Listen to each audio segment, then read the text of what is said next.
What's up guys, my name is Khan and we're back today with another Scrap Mechanic video, but today we're not actually playing Scrap Mechanic. Instead, we're going to look at some of the notes from Devblog 16. So the devs just released this on Friday and they talk about some of the new features that they're adding with a potential for a survival mode release date, and I think that's kind of awesome. And I've never really done a video on a devblog before, but I have been getting some comments asking me about doing this kind of a video, so I figured I would just go through some of the notes in the devblog, let you guys know what my opinion is, and of course, if you want to tell me what you think of any of these notes, let me know in the comments down below right away as you're watching this video, because I think there's a lot of cool features here. And I'm not going to read the entire devblog word for word, but of course I will include the link to the Scrap Mechanic community page in the description below, and I encourage you guys, if you are interested, to check it out. But I just want to go through some of the things and just relay what some of my thoughts are about what the devs are saying. In this devblog, they want to dig deeper into some of the survival mechanics and consumables that they've been working on. So of course, the question everyone wants to know is this one right here: when is survival mode coming out? Now,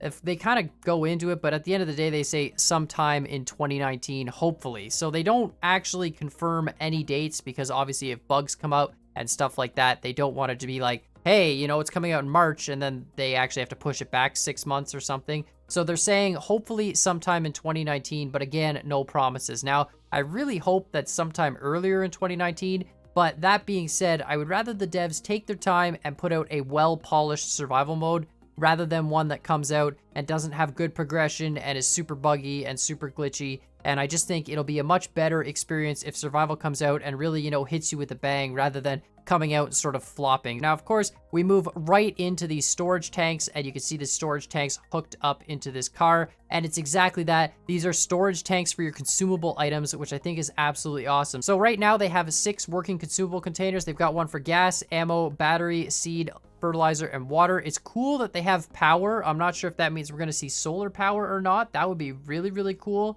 Definitely going to have some sort of power generation though, maybe from a gas to electric conversion or something like that. But you can see here we've got the gas one, the electric one, water, and then of course, I believe this one's the seed one. Looks like it's got some gardening tools there. This is probably fertilizer, and then spud gun ammo container. So that's kind of awesome. You're gonna have to grow your own ammo, I assume, and that would be really, really cool. But it is nice that we've got these containers, and moving even forward, you can see they've actually got this nice piping system for the container. So on each individual creation, the containers will be hooked up with the connection tool. So a gas container will have to hook into the engine through the connection tool. I did ask the devs about this on Twitter, and I said, you know, have you guys considered doing a piping system? And they said they thought about it, but at the end of the day, it's going to take up a lot of room on creations, and it just makes more sense to do it with the connection tool. But connecting fluids from one creation to another, or from your crafting station to your creation, will require this sort of a piping system. So you'll have to use the piping system. You can have stations set up around the map to pipe the fluid in. I guess you could place a container manually, but you will be able to pipe the fluids from one container to another, or have like gas stations, fuel depots, stuff like that. And they did talk about in previous devlogs how you can do the crafting system with this, and I believe they touch on it a little bit more here. So pipes and socket, we're really excited about the new connecting system since it's both visual and easy to use. So basically, this pipe will allow player to transport blocks, parts, and consumables from one place to another. So from a refinery to a craft bot into a chest. So this is how you're going to be able to build automatic factories to basically do everything you want to do. So it's going to be really cool. You're going to have storage containers. You're going to be able to take your raw material, feed it into a factory, have the factory process the material, send it down the line, do whatever it needs to do, and then actually store that material in a chest. And then of course you could have those, you know, fluid storage containers going out to your cars, your trucks, whatever, and actually do it all with this piping system. So I think that's really, really cool. Going to obviously make a lot of automated factories, and I think it's really going to open up Scrap Mechanic potential in terms of what we can actually do. I know a lot of people have been bugging the devs for an automatic welder, but the fact that the crafting system is going to be able to be automated, I think is really, really powerful. Like if you look at a lot of other games with crafting systems, a lot of the time you have to sit there manually and just let stuff craft, and that's kind of a pain. But if you look at games like Factorio, the crafting system is all done automatic. You have these big assembly lines, and I think that's going to be really cool in terms of making, you know, just an awesome survival experience. It definitely encourage base building, because you're going to want to build up a base and have your different crafting systems, and I think that's really, really neat. and really just a cool feature. So of course, with this devblog, they're giving us another NPC that they've added, the tape bot. If you follow the devs on Twitter or you look at any of the other devblogs, they do talk about some of the different NPCs they've been looking at. They also talk about like the saw blade part that they're going to use for harvesting some of the resources. So they have been doing some sneak peeks in terms of some of that, but this week they bring us the tape bot, which I think is really, really cool. And it's just a bot that used to be used for packing tape. So you've got some of these bots in a survival warehouse. The devs have talked about different warehouses that are going to be located around the map, and warehouses are going to be sort of your stronghold for parts. If you want to go and get a lot of parts quickly, you're going to go to a warehouse to do that. But apparently the warehouses will be heavily guarded, including these tape bots. And you can see even got strands of tape dripping from the ceiling and stuff. That's kind of awesome. The tape bots originally did all the packaging work in the warehouses, and now they actually just are basically like spiders. They're going to spray tape all around the warehouse and leave all these sort of spider webs, and they'll shoot tape rolls at intruding mechanics. I really hope the tape causes you to stick to stuff, or maybe sticks to you and drags around.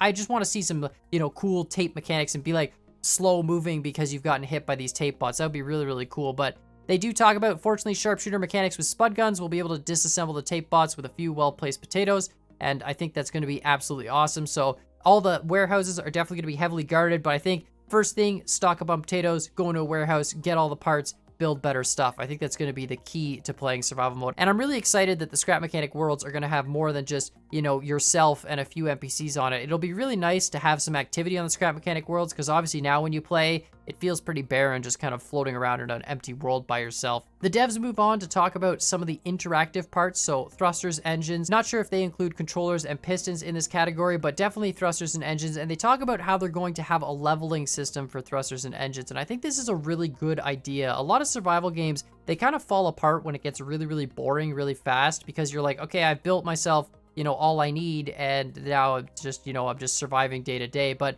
it'll be really cool if you have to build something basic and then actually upgrade it to be better and better and better. And they talk about that here. Like, for example, a level 1 thruster will consume a lot of gas quickly, but a level 5 thruster will use less gas and allow the player to create flying vehicles later in their adventure. So you won't necessarily be able to build top tier stuff right away. And I think that's really, really good. It's going to help progression. It's going to force you to play and actually, you know, work your way through survival mode, get better resources, take some risks with some bad vehicles to get some of those good resources, and then progress even further. And I think that's going to prolong the survival experience. And depending on how many different parts they do this with and how hard they make it to get parts, I think it's a really good idea. You don't want it to be too grindy so it takes forever, but at the same point in time, you don't want to be able to play like half hour and then be like, okay, I've beaten survival and there's nothing left for me to do. So I think it's a really cool idea to have a progression system, especially with individual parts and scrap mechanic. They say the interactive parts will be upgraded by these component kits found around the world. I'm not exactly sure how that works. If you're going to have, let's say, a level 1 engine on your vehicle and you can just upgrade it right on that vehicle, or if you have to rebuild a whole new vehicle with a new engine, or if you have to, like, you know, include the component kit somehow in the crafting process. Not exactly sure, but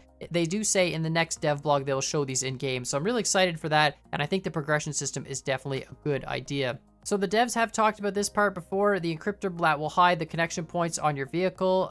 They do talk here with a sentence that I don't really understand. They said, we have now made a new encryptor that makes creations indestructible until the encryptor is removed or the creation gets blown up. But to me, that makes no sense, because they say it's indestructible until it gets blown up.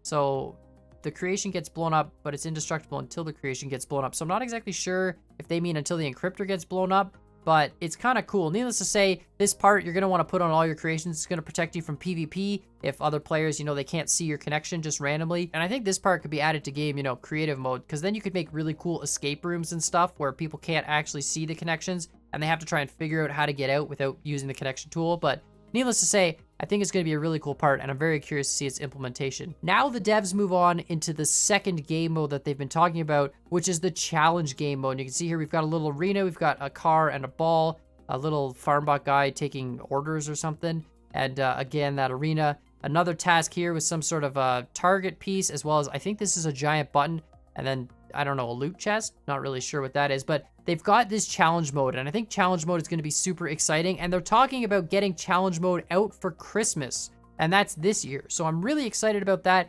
The challenge mode will come with 40 challenges to beat, and as far as I've been made aware, in the previous devblog, they talked about some of these challenges, and I believe they will have part restrictions on these challenges. So it's not like you can just build whatever you want. you have to build from a very specific list of parts or, you know, group of parts or whatever, and then complete a challenge in a specific way. So I think that's really exciting. And then they do talk about modders will be able to create their own challenges, as well as they plan to make a challenge editor in the future. So I'm super excited about this feature. I think it's gonna be super awesome to have challenges, and I think it's gonna be super awesome to be able to make our own challenges with like really ridiculous build restrictions, if that's possible, and have just all these crazy things. And then finally, with the Devblog, they talk about some of the new art they've been working on. So obviously they have got a day-night cycle in survival. They've shown this before. I think that's perfect. Definitely need that in Scrap Mechanic because you need to be able to use lights for something. Right now with this constant daytime, lights are kind of pointless. And then as well, they've been working on the graphics. You can see these trees look fantastic. It actually doesn't even look like Scrap Mechanic really anymore. And some of these metal effects. So they talk about the visual improvements. They've got a guy working on visual improvements as well as survival mode, and they've got more graphics coming out. So it's really nice that the devs are trying to keep updating Scrap Mechanic to keep it current and keep the graphics, you know, sort of fresh and not old and outdated. So I think this is very key for Scrap Mechanic. And of course, we do all want to see survival mode, and hopefully we'll see it in 2019. But again, it's really important, in my opinion, that they come out with a quality product rather than rushing it and releasing it full of bugs and all that stuff. So as much as everyone wants to see survival mode, I think the challenge mode is going to be great for the time being. I think it's going to be absolutely awesome if we can get that by Christmas time, be able to play some of these challenges and create our own challenges. I might have to talk to some of these modding guys, get them to teach me how to mod in some of these challenges. But I think it's going to be absolutely awesome to create our own challenges and have very strict build restrictions and very strict environments. Not just going to be a challenge where it's like, okay, we have 15 minutes to build like Multiplayer Monday. It's actually going to be a very specific challenge. And hopefully challenges can also be done in multiplayer, but I'm not exactly sure about that. Regardless, that's pretty much it for this devblog. I think there's some really cool notes here about the future of Scrap Mechanic. Again, we're all super hyped for that survival release date in 2019, but like the dev said, that's just a goal, not a promise, but hopefully we see that happen. And hopefully we can see some of these features get implemented a little bit sooner. I'd love to see that connection tool blocking encryptor implemented a little bit sooner. And I'd love to see the fuel tanks, even if we only can use them in creative mode, because it would be cool to be able to spawn a creation and have a set amount of fuel and do a proper fuel race with a fuel tank. But of course, let me know what you guys think of the devblog in the comments down below. What are your favorite parts of the devblog? What features are you most hyped about for Scrap Mechanic? And what else would you like to see in Scrap Mechanic that they haven't already shown? Let me know what you think in the comments down below. And while you're at it, hit that like button, hit that subscribe button. And as always, I hope you guys enjoyed this video, and we'll see y'all next time.